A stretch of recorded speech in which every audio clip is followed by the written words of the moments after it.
Peace is lemon thin, because the mouth is always sprouting. Human yourself better, not by ability, but by likeness, a fair cut down to shape. I know your work, that you are neither cold nor hot. I wish you would be cold or hot. I am searching for information, recognizable as change. Once you switched on your winter code, I called electricity beauty.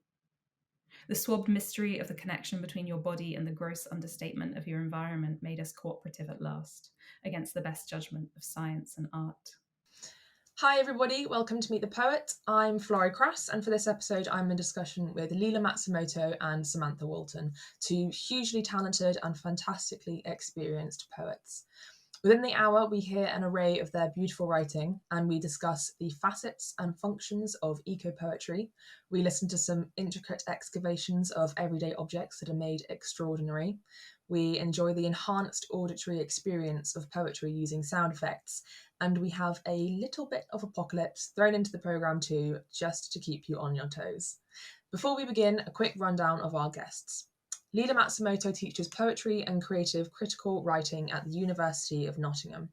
She also plays in the bands Food People and Cloth.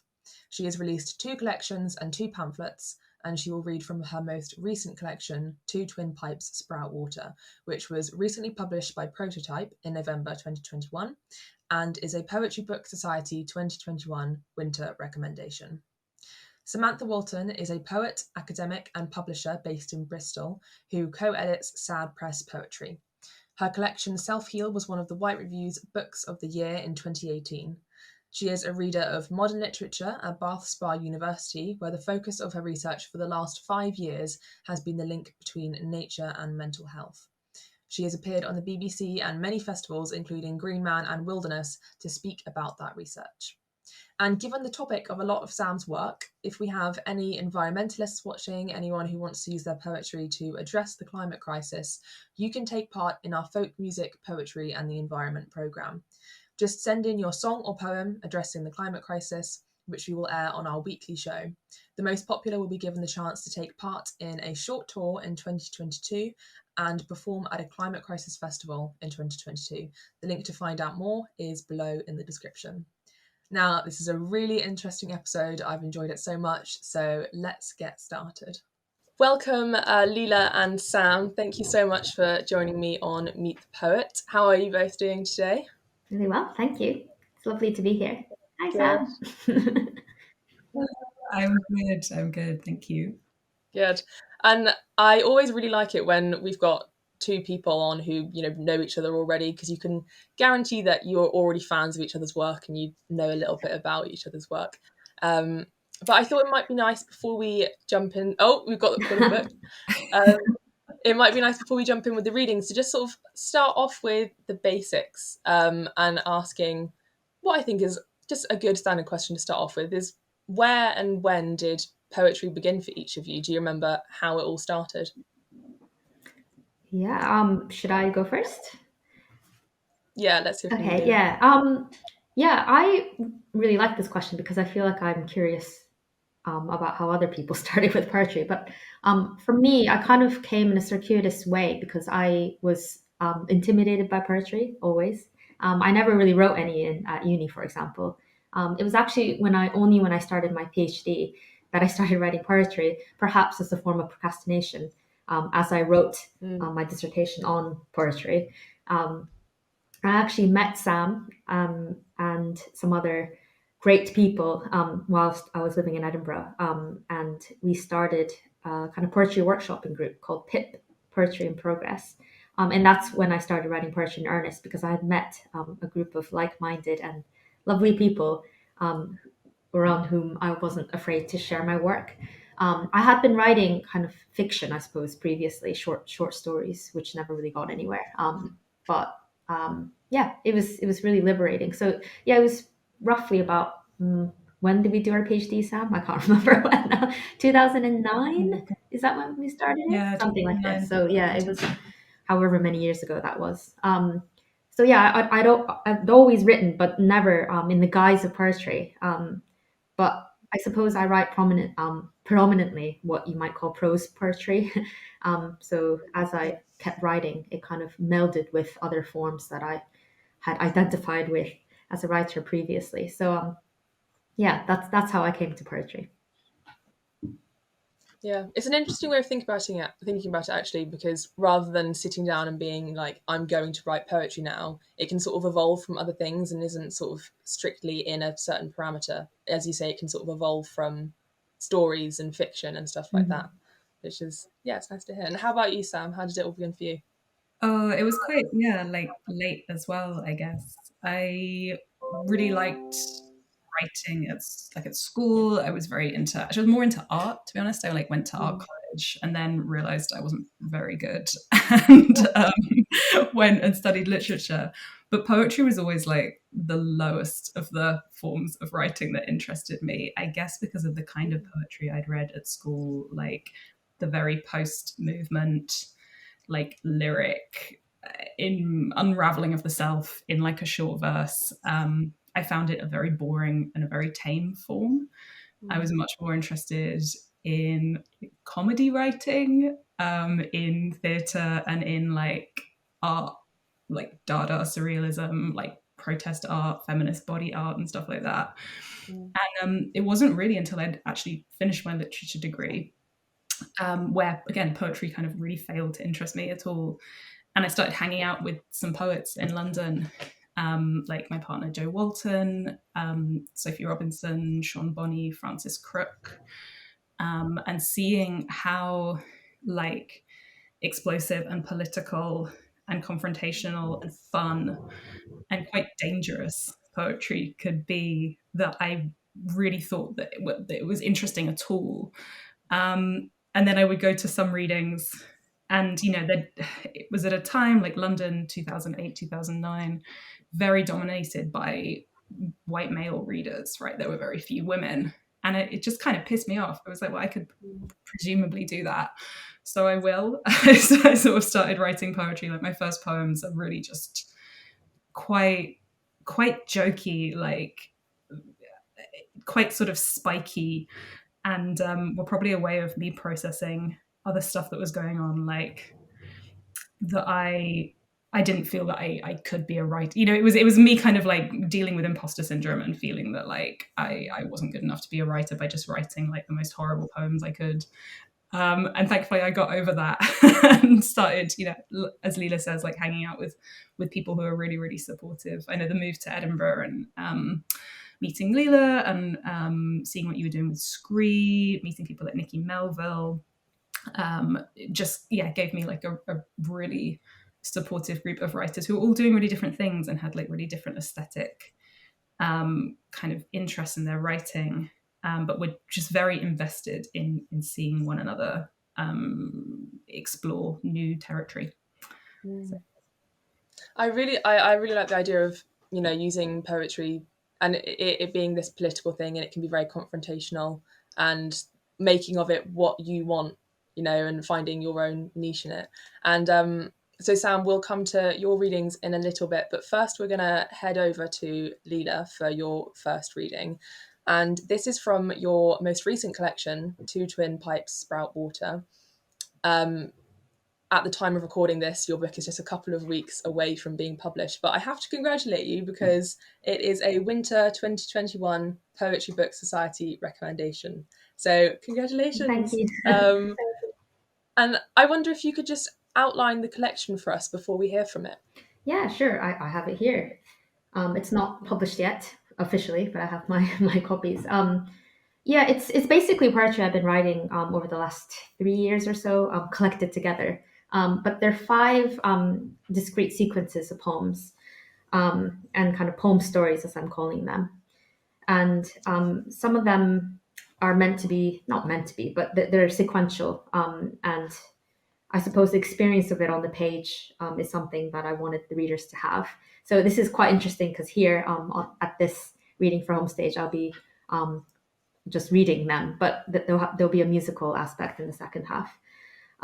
So yeah, I don't think I'll say too much more. There's some illustrations in the book, because I was interested in the kind of interplay of visual art and poetry, along with music and poetry.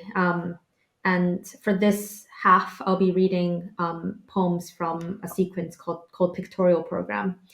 Um, so yeah, I don't know if you wanted me to say anything more, but the book is available from Prototype in Yeah. a few days. Well, at the time of this broadcast, I suppose it'll be available already. Yeah, it should be out ready to buy. And yeah, I mean, I'll hand over to you to actually read from it so we can get a grip of the book. Okay. Thanks, Flurry. Pictorial Program. The dog wanted to go one way. The dog wanted to go one way, and I another. The leaves pressed their 5 red fingers lightly on the ground. All around us was casual destruction, and I don't blame it on the weather. Anyhow, we had gotten used to it and made jokes that felt like having your butt pinched by a friend's partner. I admired the mien of the dog, how in the distance her silhouette looked like a fallen tree's, noble and tragic. All of the pans in the kitchen. All of the pans in the kitchen were being used to boil cauliflowers, submerging the house in a deep mephitic funk.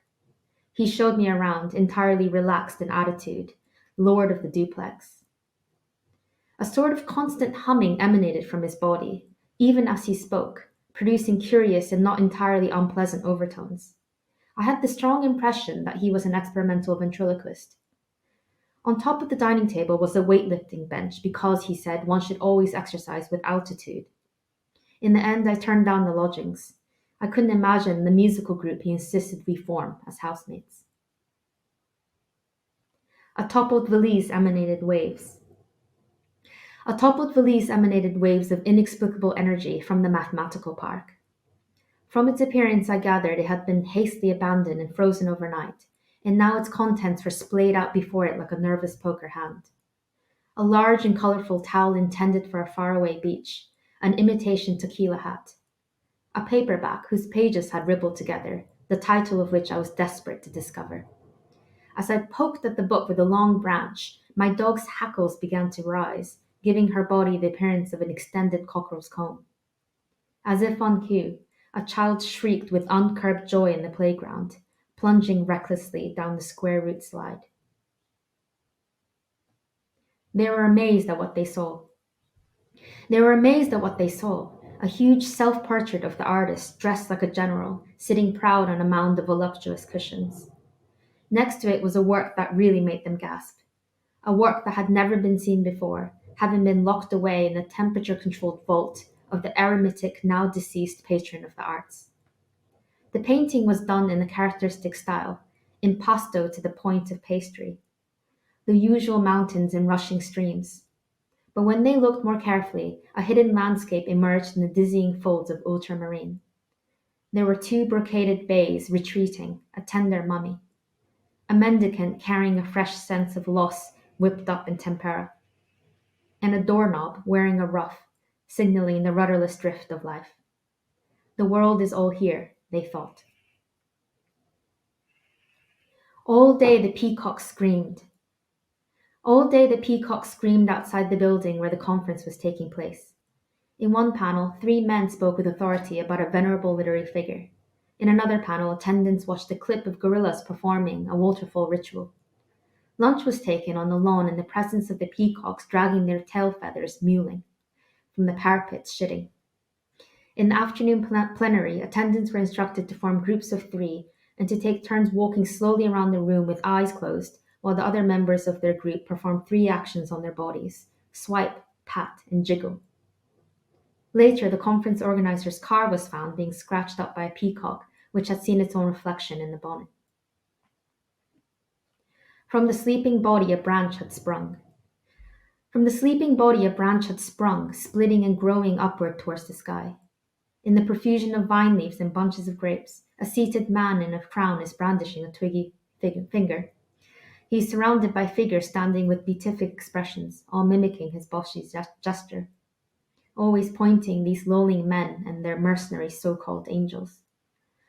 The next piece was a variation on the theme, but here the man is under the ground and wears a determined grimace. The acolytes are nowhere to be seen. I guessed he's some kind of unlikable titan with a preposterous attitude, punching his way out from the earth and from the frame of the tapestry. We all know the sound of wine being poured is sleazy.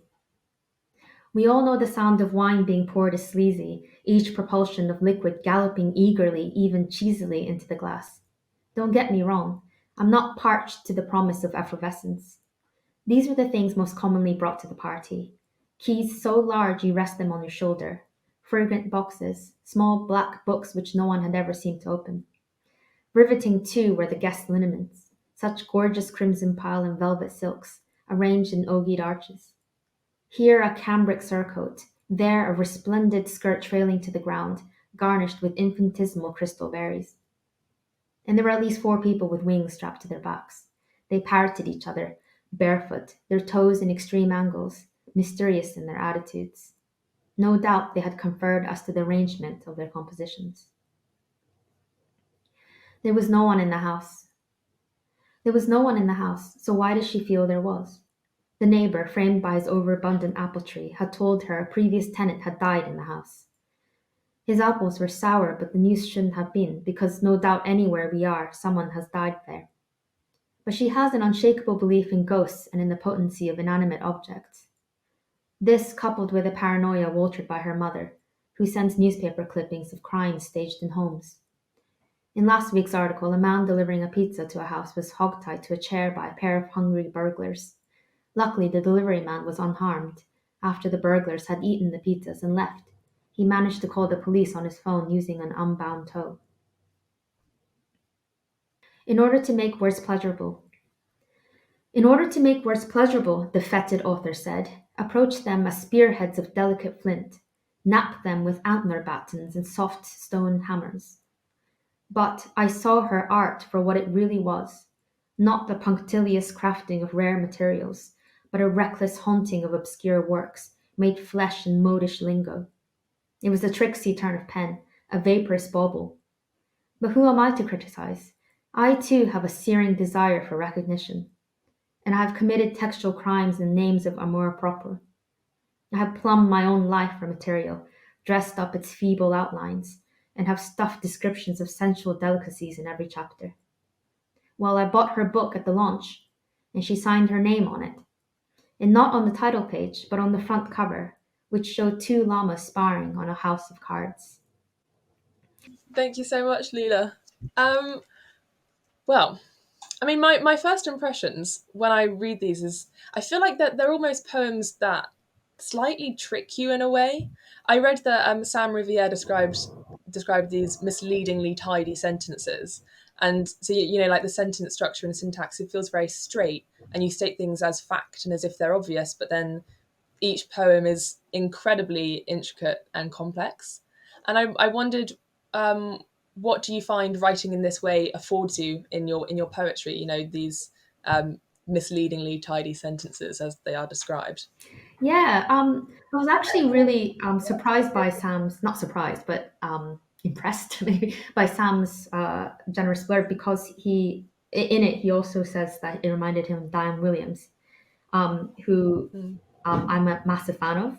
I went to one of her readings, and in the Q&A, she described the really curious way that she has of writing her work, which is that she doesn't think of narratives for her short stories, which read like poems to me, but she collects sentences and then she arranges them together when she's writing a short story in terms of sounds um, and how they kind of sit in the year. And I thought that was really strange and lovely. So I kind of started mimicking that as well. But even before that, I suppose I've always collected phrases and things that had a good cadence, had or descriptions of things that I don't know. I just found interesting. So, in terms of these kind of poems or stories, I suppose these poems, um, I think perhaps a little bit similarly to Diane Williams, I put phrases and sentences together from various sources. So I don't actually sit down to write a story, as it were, even though each of these pieces that I read, I guess, are driven by a kind of narrative. And perhaps that's why um, I don't know. I suppose I'm really interested in the sound and the patterns and rhythm of phrases, the syntax of things. So that's what I was really kind of concerned with when I was telling these stories, as it were, if that makes sense.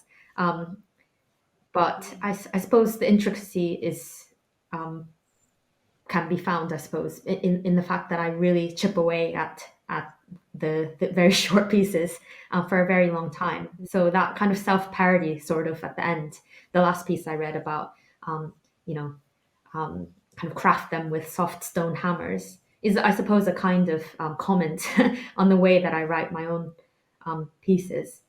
Um, yeah. It's a really interesting way of thinking about it, actually. Um, and I mean, there was. I mean, I'll ask Sam in a minute what she thought of the reading, but there was one other thing that I wanted to mention, which was, I think it was in the poem.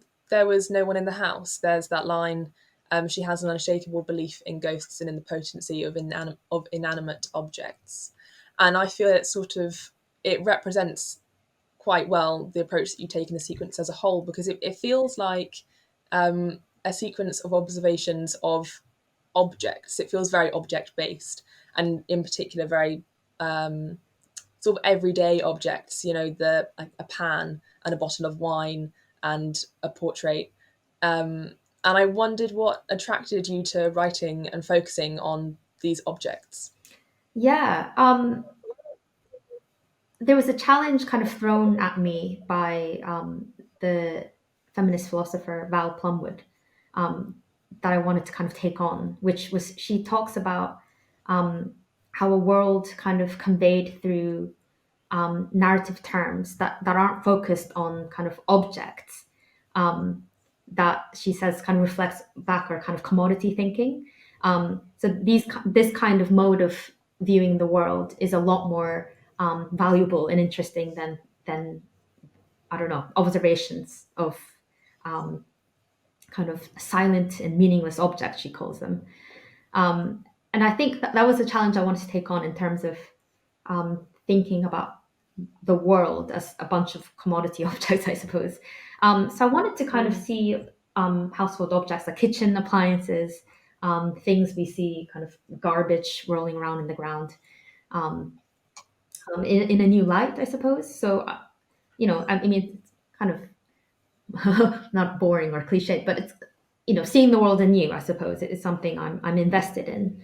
Um, so yeah, I didn't really pick objects kind of intentionally, but I suppose, as I said, I make these observations in my days, and I think the world is just full of weird things that seem that are objects, but are also animate with kind of, I don't know, intention and stories.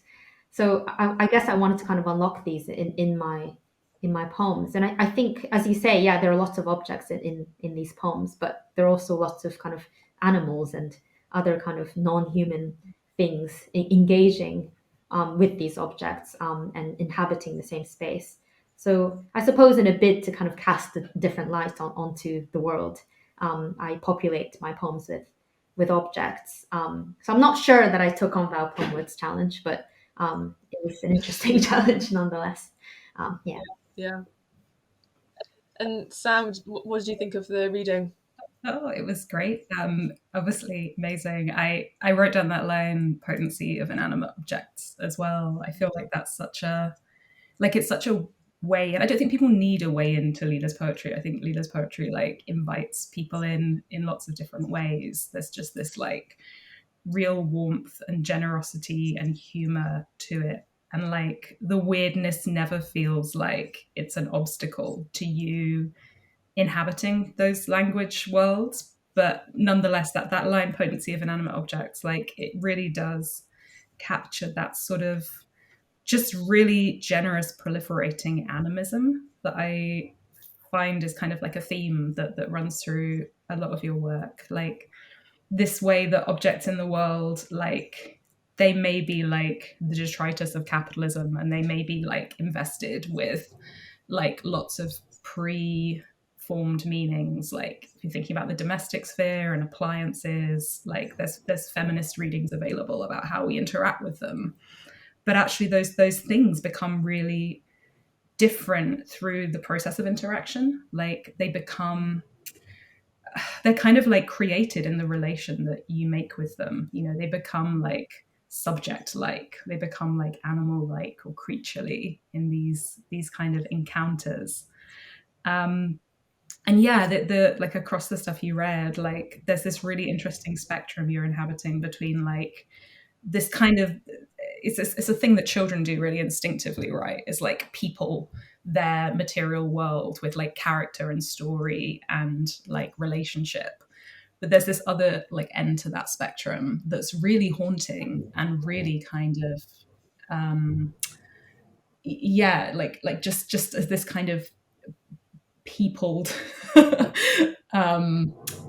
material world where like things that are supposed to be in stasis suddenly become like just really really invested with agency, and all, you know, all the while in this like this language that like inhabits the visual so naturally, like it's so invested with kind of like with aesthetics, with like what you're drawing from art and from music as well. Yeah, I'm so excited for people to get hold of this collection. Thanks, Sam. That's very kind. Yeah, Very nice very well reading. said. Well, thank you for the first reading, Lila. I think let's head over to Sam for the second reading. And this is from your collection, Self Heal. Now, the collection as a whole, it gets described as being interested in landscapes. And I wondered, what does that mean to you? Where does this interest in landscapes come from? Have you read the book? Yeah, I was just assembling the book so I can read it because it's much easier to read without the flap. I thought I should show it as well. Landscapes, yeah, I guess kind of interested in landscapes. That's the kind of like Harriet Tarlow radical landscape angle of influence that is about like rewriting and like unwriting certain representative traditions of like the natural world.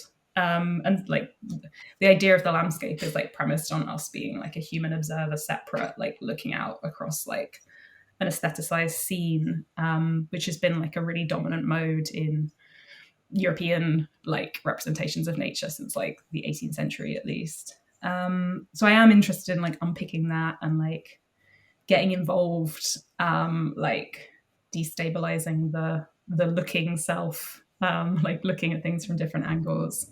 And then just lots of other questions that kind of arise from or like are connected to that around like how we write about nature and ecology and the body and the world in a time of like, you know, ongoing crisis.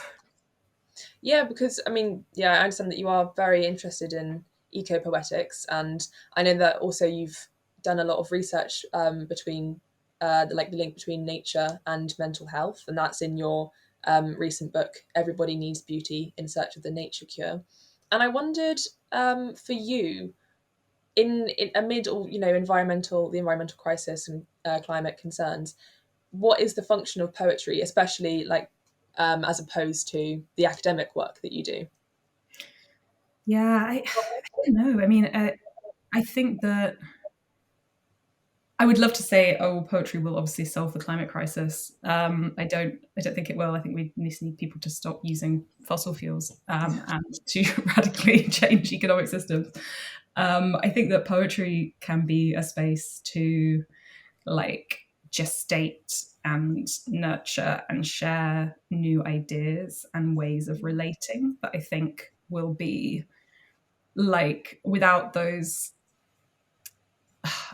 kind of like slightly messier, slightly more sort of subjective spaces, I think a lot of the like big work, the big like technical work won't happen so well. Like I don't think that my poetry or other people's poetry that I read and really love like has like a material relationship necessarily that could be traced between like activism, between like more structural changes. But like I don't know how I would do that other stuff or get involved in that other stuff if I didn't have poetry as like a place to like not step away but like just step into. And I think that, you know, poetry does really really cool things to just like fuck up language as well, and like point out the fact that language is there, that language is like a structure in which we operate, that language does things that are like political, that are oppressive, that are like, that can potentially open up new worlds as well. So I think poetry kind of like gets into the work of language better than like a lot of other a lot of other kind of genres, forms. That's a fantastic way of thinking about it, actually. And I'm keen to see it in action in your poetry. So I'm going to hand over to you for your first reading. And so, yeah, these are all from Self Heal, and this is Butterfly. The man at the head of the tube asks me to lift my arms, fold my shoulders back, just so, or else how will I ever move on? Making a space for a body is just one of many confessions. Like the best of your days is still to come, and the tube will help you see yourself properly for once, all the way through. Hurry up, chicken, it's time, he says, and I butterfly like I've been told to. A thin line of silver between us. I, large-hearted carrion. He, just a photographer, really, or so he says. Afterwards, I lay myself out like a document. I am so not ugly, I find. I am so not undone. It only takes a moment to cut a line into yourself gently. It's a wonder everyone isn't doing it. Thanks for everything, I cry. And the tube toots. Wave, wave. Goodbye. It's circuitous. The solid ground pities you. You with your skull sunk low in wine and thick-haunched bee, with the notes you collate, which repay you with otherworldliness in moments, hypertension throttled and heart-stung as you pace the park. Shoe not a circle of promise which leaves you and the rest of galaxy pushing on a string. It is a base day today. In the doorways, people are waiting to grind themselves to noise, and women are reduced to proxies, metonyms for disposable morality, deferred for modernity's sake, open to nerve-ache, flood, and to the West and its infections.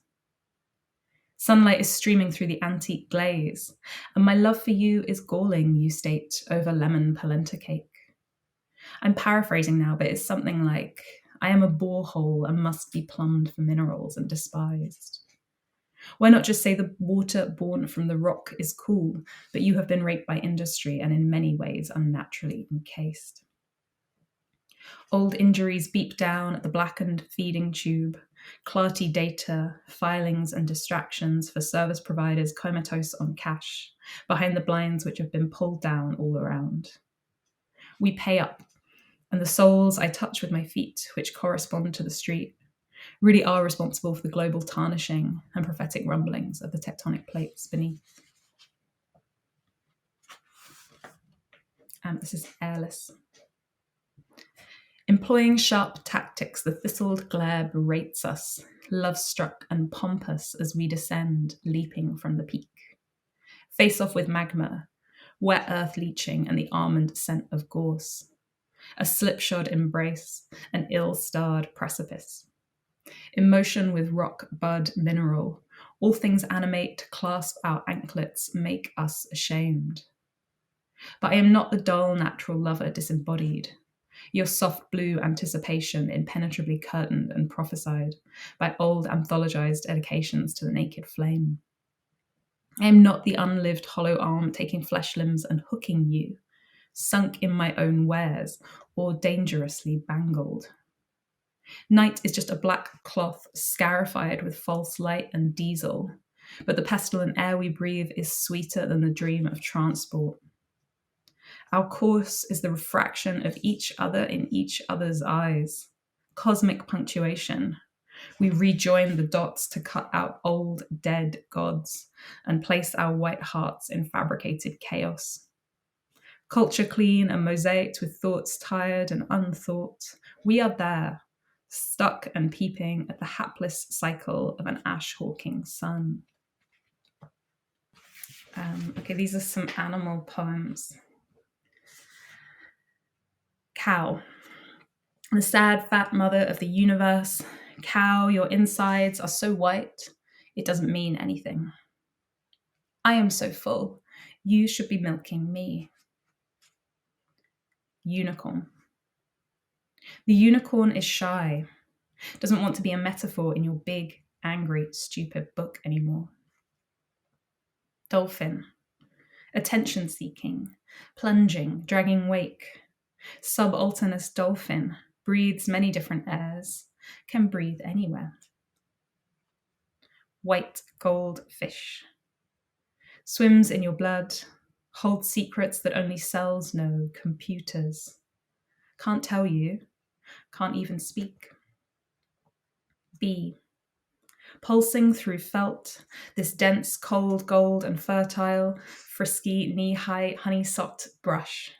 You are dust in the eyes of daytime sleepers. Elephants. Have the tried in fire and beaten skin of the older secrets stored. Mole. A mole is good for patience, humility, speaking softly, leaving silently.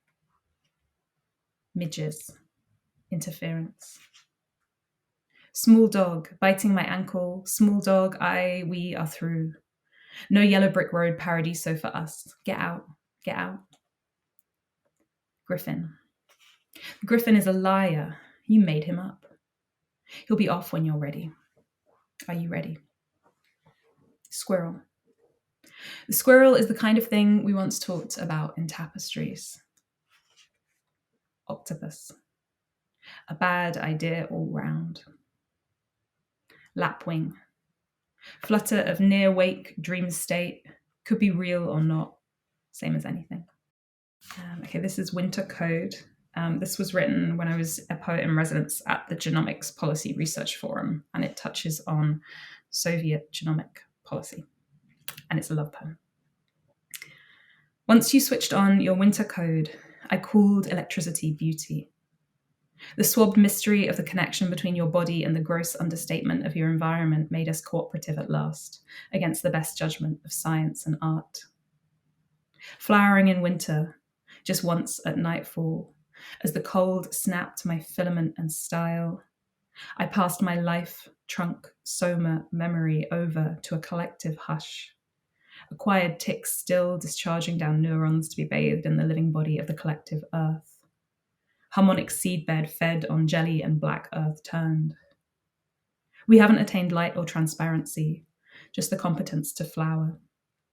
Bedded in error, I wear my winter weeds, ears and organs sprouting madly from dumb plans and unwritten nature. And then I would just end on self-heal.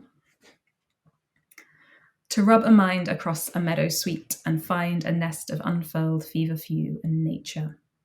The synesthetics palm unclasping. Through the mountain's guts our past leach through rock and mantle to the pincer lips of white embedded grass. Ingratitude reciprocate with produce. Seizure state and cloud cycles cartoon steady. Incertitude life autotunes romance to parthenogenesis, so we can meet again and make the same words equivalent through equations. Society finds itself a pharmacy, a mycelium, or the interstitial web that forms in dense packed fungus on the cusp of putrefaction. The viva voce answers to the swan song and flips the invisible bird. The invisible hand job is the glue that binds us, that cleans the streets. Wait on grounded jets as the ash takes a drag from the firmament, precipitates petrol and re-hymen sky. Today we are to each other as to a vacuum, two suckers that with all our might make the blowback where what is blown back is the same degraded ball of air. Apply here to you like an invocation, high on love and insolvency, your own body will answer for the fitness of the world and what it is, identical in the flighting of your capillaries. Know thyself, heal, in a sunken moss hole womb mouth bed.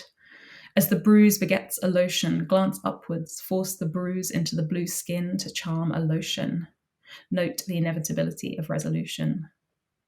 Lean and be caught, wrong and I'll be wronged, limp our necks together like salt and pepper shakers and vibrate as in sympathy the poles shift.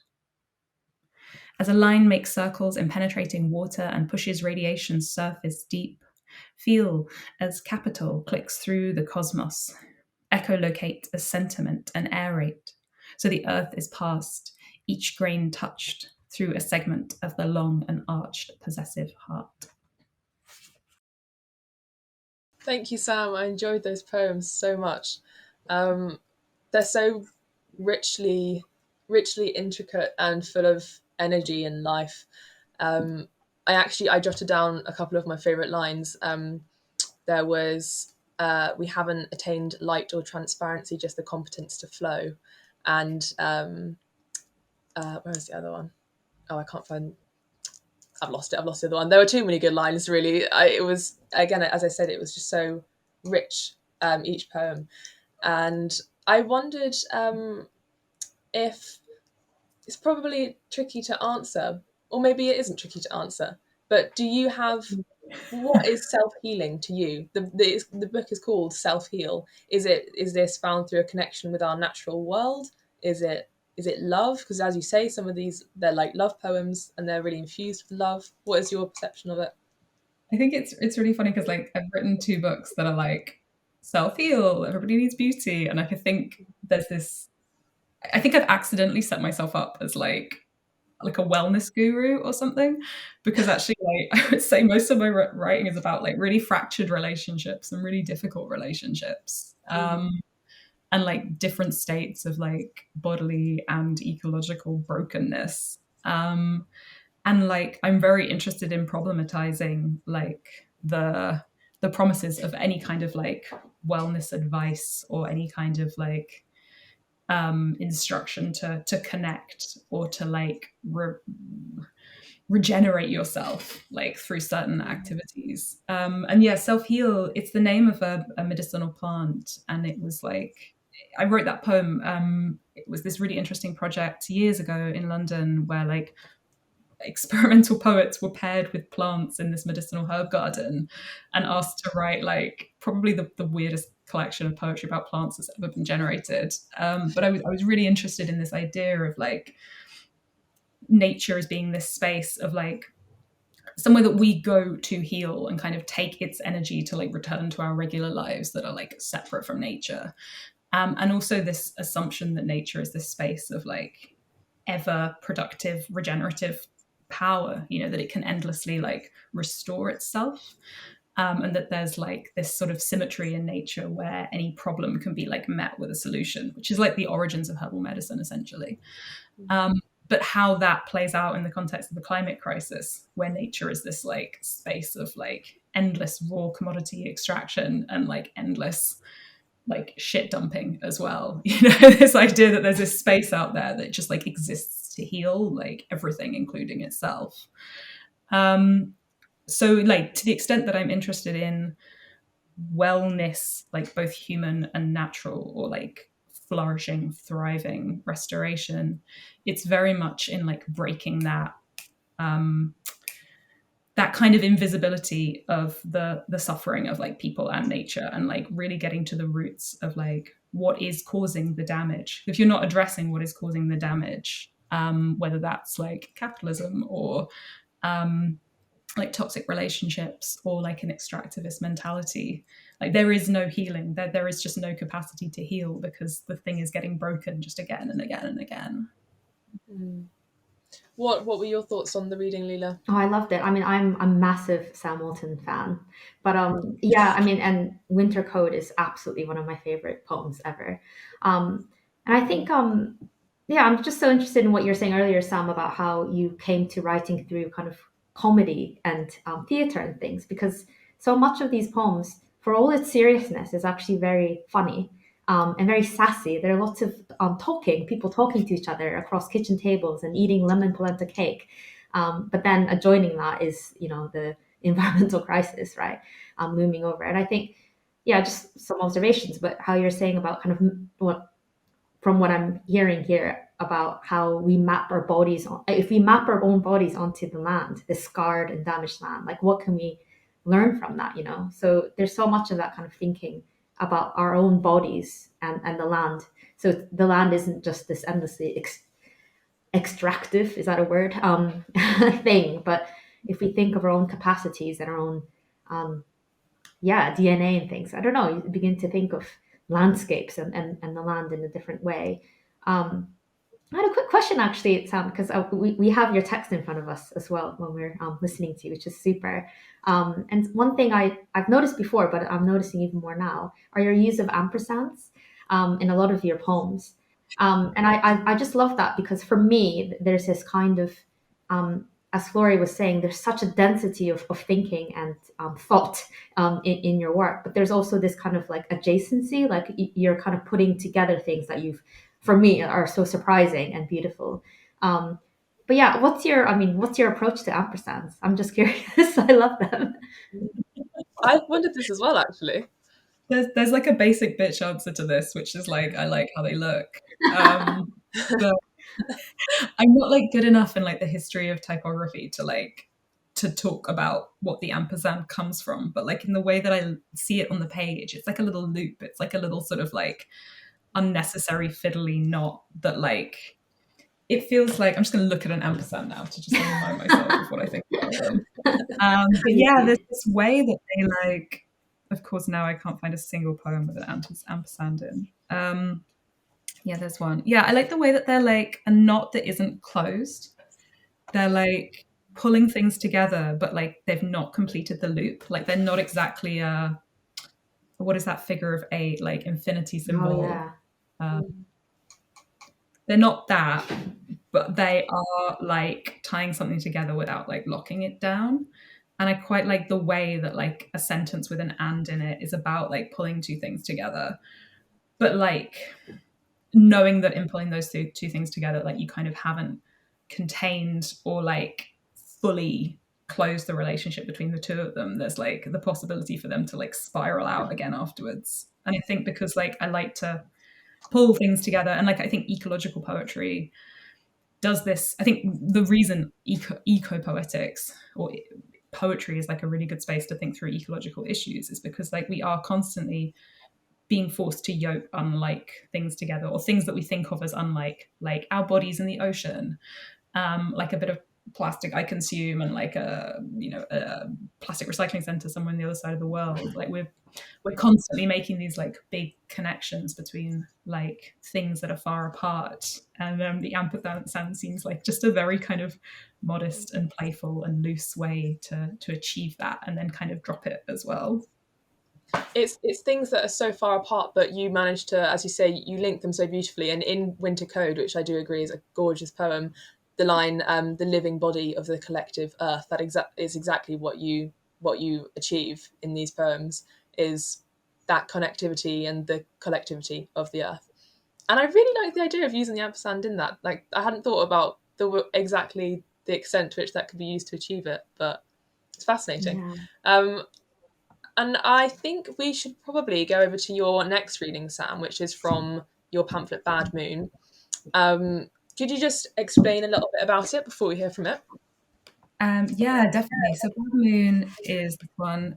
It's published by Spam Press, Glasgow-based press, and it kind of came about writing at this time of year. Well, I don't know when this will be, but early autumn, when like the weather starts to turn, and just feeling very like I just wanted to like really immerse myself in horror and the Gothic as a way of like dealing with the end of summer and the transition of seasons.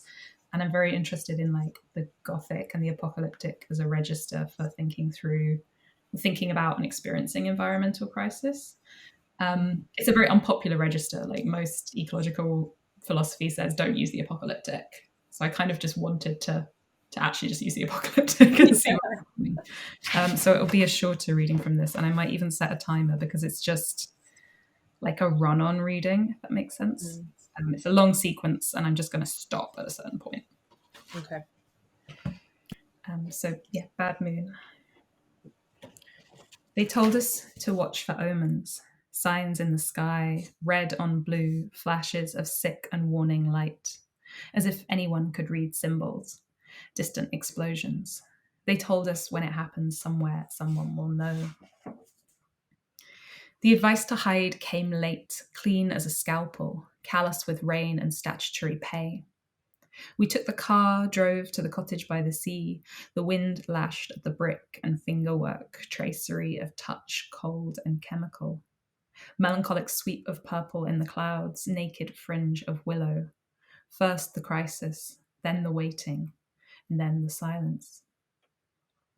Through the curtains at noon, the sun is strobing like a wound. You mix tea, turn leaves with a slow steel spoon, see how the ash has fallen into star shapes, strange shapes. And then I wipe the kitchen clean, clean clothes with spores, the shells of lost, cracked animals. Hum songs like, there's a bad moon rising, there's a pink moon on its way. The sun alive behind the glass, a white blade, a white ball scored as with a blade.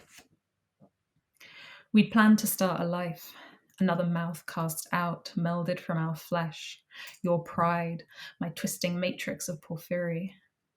In the weeks before, there were stories of dogs born double, their skin slipped and watery, meaningless, you say. And so we try, my insides slipped, my everything on fire.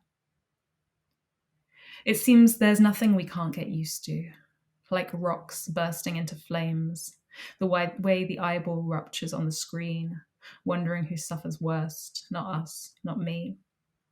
The voice is lost at sea and broken miles inland, where the lawns are on fire, and the voice of white suburbia is reduced to a high-pitched wail, its imperfect frequency.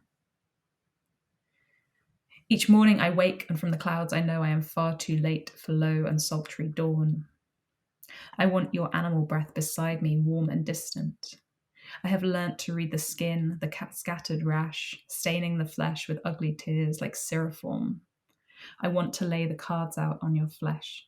It's far too late for metaphors. We will have so much time to die, so many hours to remark upon the landscape. We eat biscuit, make love in cool proximity, shout out things at random like the fog is poisoned, the fog, curling through the lock, the pyrophoric press of it, thick in nose and throat, the heavy pass of industry, oil, cleaving to the gut, scent in the deepest cell. We play a game with stones that were better used for necromancy. The game is called Fault, and we must determine whose it is. I say, who killed nature, and toss a stone. You tell me, God. Who killed nature? Man. Who killed man? Money. And the stones say, empire, your stupid car, your systems of government, your desire to weigh your stomach down with stones. You are teeth all the way through.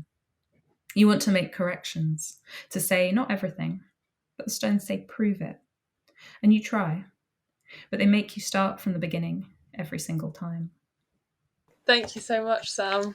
I was just, completely absorbed in the reading, but also jotting some ideas down because, first of all, I love this idea of focusing on the Gothic and finding these sort of supernatural elements, or there's like this prophetic idea, and with the idea of the cards and the symbols and the omens, and I find that so fascinating. But I was also sort of thinking about what you said before you read about this idea of the apocalyptic style of it, and if you think that, I don't know, does it make for a hopelessness about it, or do you think it has the possibility to sort of maybe create a kickstart into action? And if it is something that we should be avoiding, or if actually, as you say, we should give it a go and write in that way. I don't know. So the spark originally was like being really interested in like a turn to the occult within wider, I guess, culture, but also within like poetics. So like writing around witchcraft, writing around like tarot, and like different ways of like interpreting signs, and trying to like think through the ways in which like language and action of like witchcraft, for example, and magic like connects us to the world, and like is like a source of like potentially agency, and like a window into the other. And I was like, well, we should do that for omens as well. Like, let's bring back omens, like people used to, when people like, I'm sure do still, different cultures do still like interpret the world through symbols. I was kind of interested in different forms of like divination and different forms of like meaning taking from the world, meaning making from the world.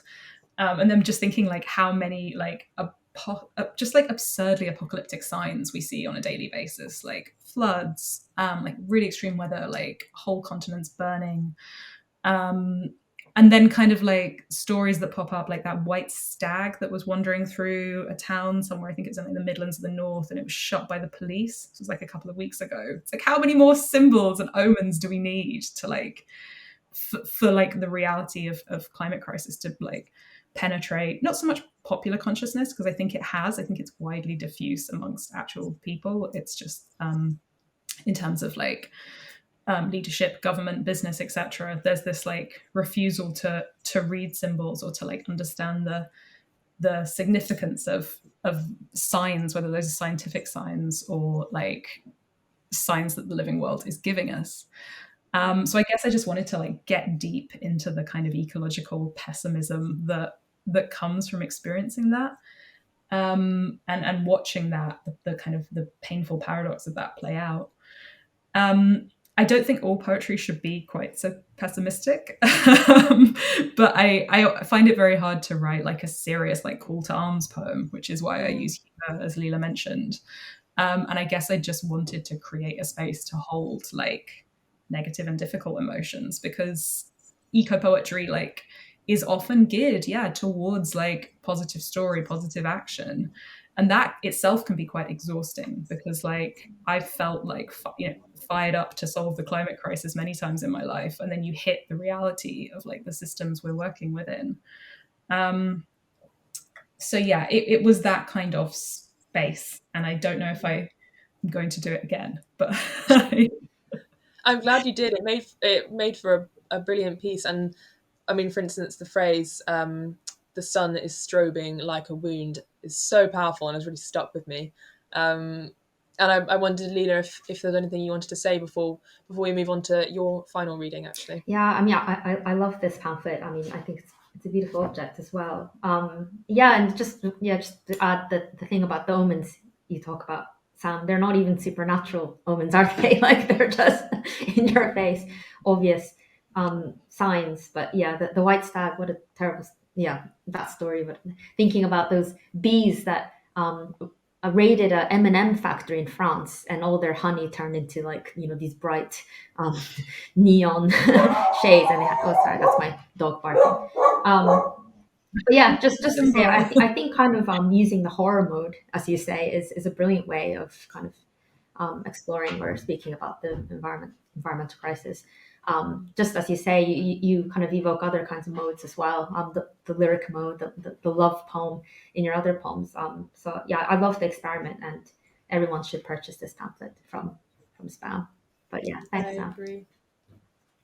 There will be links, actually, I should say, there will be links in the description for anyone watching to purchase any of these books, which I would very much recommend. But thank you so much, Sam, for another gorgeous reading. And we will now head over to Lila. And your second reading is from the same collection. It's from Two Twin Pipes Sprout Water. And I say that if the first reading could be seen as about observing, this one is about listening, and will involve some audio, some sounds to accompany the poems.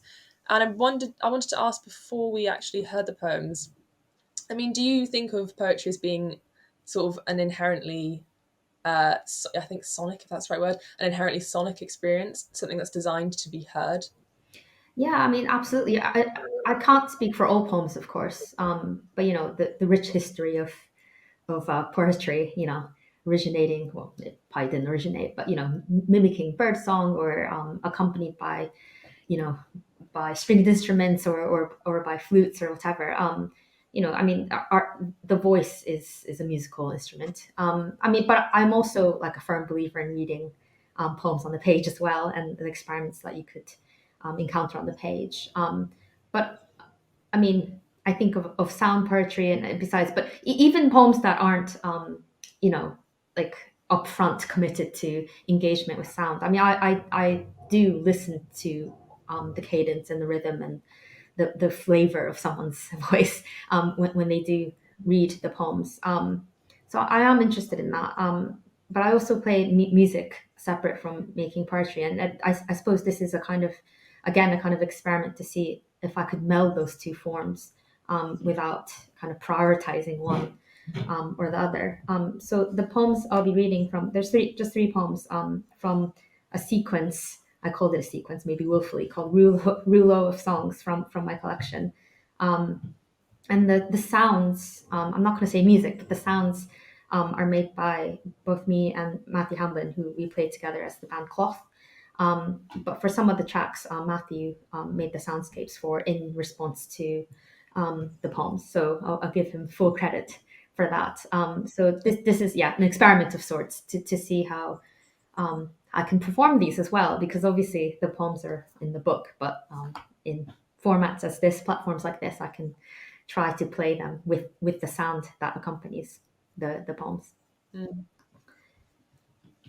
Well, I'll hand over to you then to read and to play. Great. Okay, so the first poem that I'm going to read is Obad.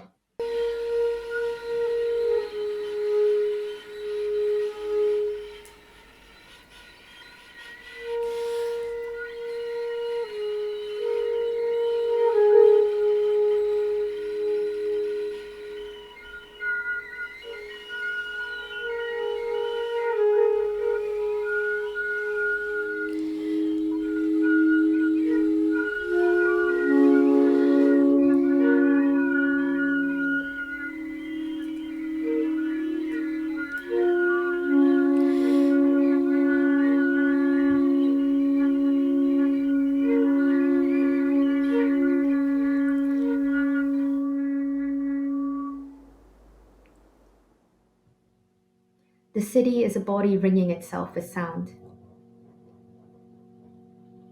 Two voices, three, in clarion getting louder, carrying down the street.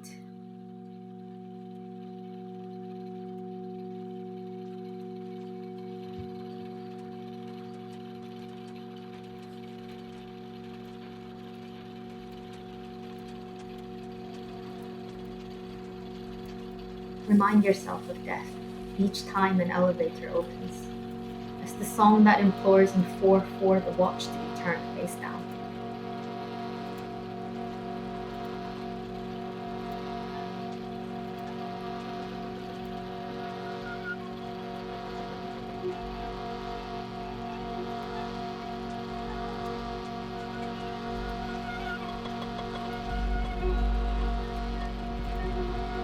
Pain is always circumscribed in music's sweetness, calling origin and disappearance of sound. Is the city then not a stance against the contingency of ends, dorming everything before the raid?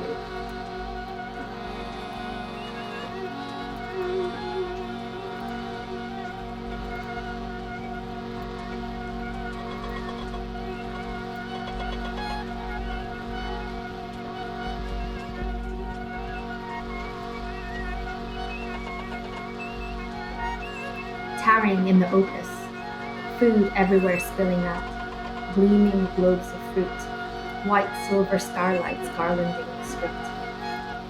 Also, a churn to cream wealth, the highest botching of an earlier wood, of flesh seared insensate.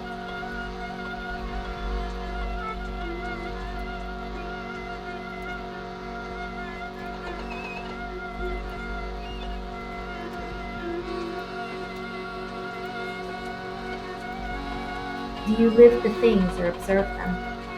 What voice effusive and quick, thin and coercing?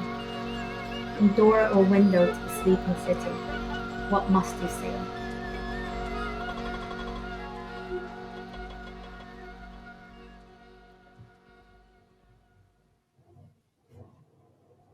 Right, so my next poem is called By Likeness.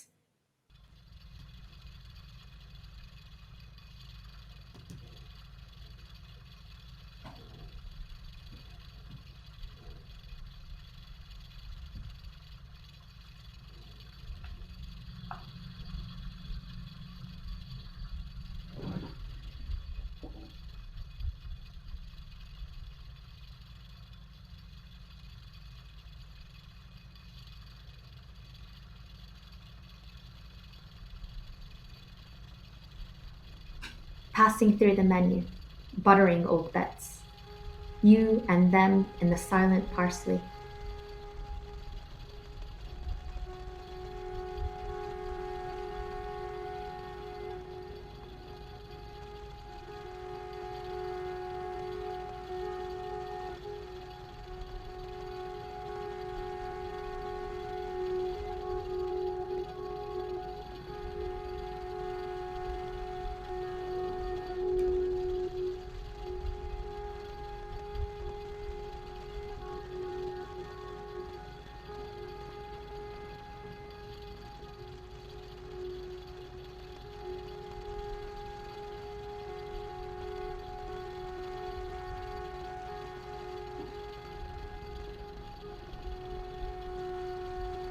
Music is flesh juice, is a kind of two-seen milk. Believe me when I tell you that nothing is full savory.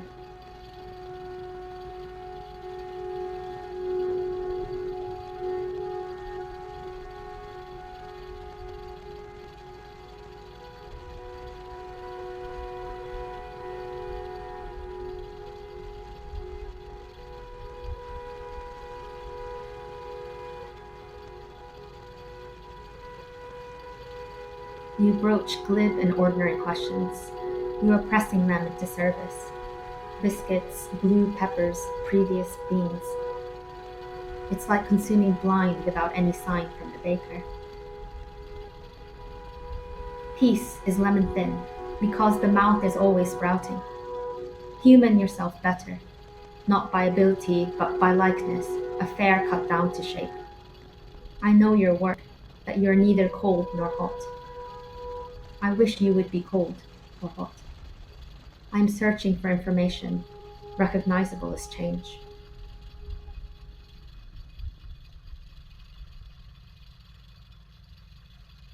Okay, and my final poem for this half is called Sonnet for a Third.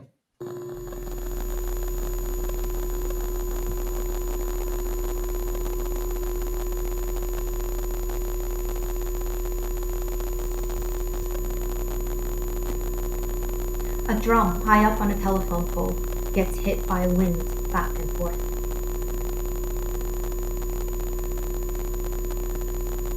Let the merry bugs in the bush call night closer. I promise to hear them, even 40 years on.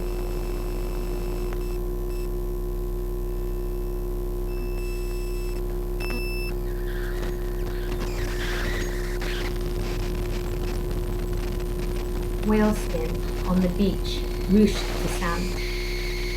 An organ peering out from the gaping hole studded with flies.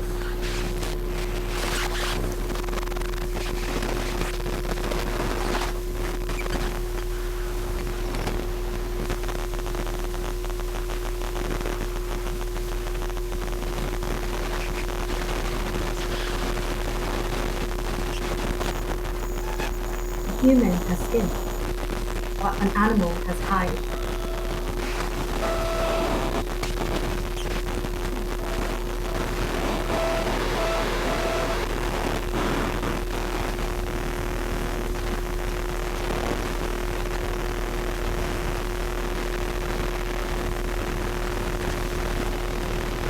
I wish it to be. It is becoming.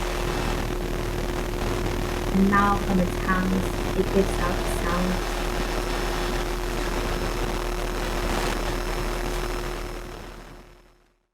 Thank you so much, Lila. I had the most blissful time just sort of sitting looking out the window at the clouds and listening to it. I think the sounds worked beautifully and kind of it helps to focus the mind in a way.